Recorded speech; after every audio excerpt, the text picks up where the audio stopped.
కళను నమ్ముకున్నవాడు కష్టాలు లేకుండా బతకగలడనే సామెత ఉంది.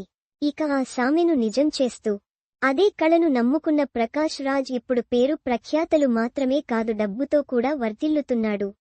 హ్యాపీగా లైఫ్ లీడ్ చేస్తున్నాడు.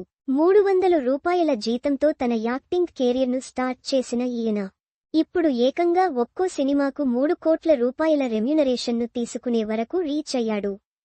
సినీ ప్రియులకు నటుడు ప్రకాష్ రాజ్ సుపరిచితమే. హీరోగా సినీ ప్రయాణం స్టార్ట్ చేసిన ఆయన ఆ తర్వాత విలన్ పాత్రలతో అదరగొట్టారు. నటుడిగానే కాకుండా దర్శకుడిగా, నిర్మాతగానూ రాణిస్తున్నారు. బెంగళూరులో పుట్టి పెరిగిన ఆయన చిన్నప్పటి నుంచే నటనపై ఆసక్తి పెంచుకున్నారు. కళాక్షేత్ర అనే నాటక సంస్థలో చేరి రంగస్థల నాటకాల్లో నటించారు. ఆ సమయంలో ఆయన జీతం కేవలం 300 మాత్రమే.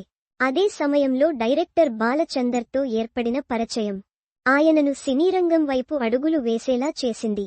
1994లో డ్యూయెట్ చిత్రంతో నటుడిగా అరంగేట్రం చేశారు. తన మొదటి సినిమా పేరుతోనే సొంతంగా డ్యూయెట్ మూవీస్ అనే నిర్మాణ సంస్థను ప్రారంభించారు. ఇప్పటివరకు 4 సార్లు జాతీయ అవార్డు గెలుచుకున్నారు. ప్రకాష్ రాజ్కు తొలిసారిగా జాతీయ అవార్డు తెచ్చిపెట్టిన సినిమా ఇరువర్.